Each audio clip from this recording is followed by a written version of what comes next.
disturb, nilikuwa nasoma vitabu. Wewe hivi unasoma vitabu gani hivyo kisha pitwa na wakati?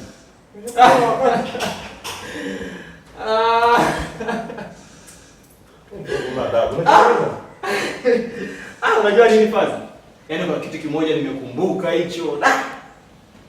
Darasa la pili hiyo tumefundishwa kwamba binadamu ametokana na sokwe. Historia, nakumbuka ilikuwa historia. Kama binadamu ametokana na sokwe. Mimi naona kama vile ndo naiona sokwe live leo sasa. Manyoya haya yote kwanza. Huyu mtoto unalala wewe. Kwamba na mimi nikikuwa ndo nitakuwa hivi manyoya ya mwili si. Wewe mtoto, hivi nimekuzaa wewe. Wewe mtoto mbona kwa?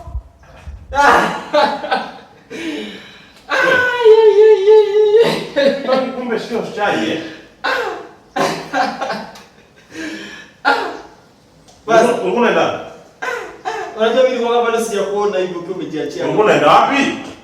Unaenda? Niko naingia mazoezi pia. Nenda. Wewe toka. Mtoto analala huyu. Hivi mtoto huyu mama yake naye angekuepo akisema, "Wewe kwanza inabidi safari jana aende kwa mama yake." Naona amenishinda kabisa huyu. Amenitoa kwenye mwili kabisa mtoto. Unasema mimi sokoni. Ni kweli eh? Tutaanza kwa sawa huyu.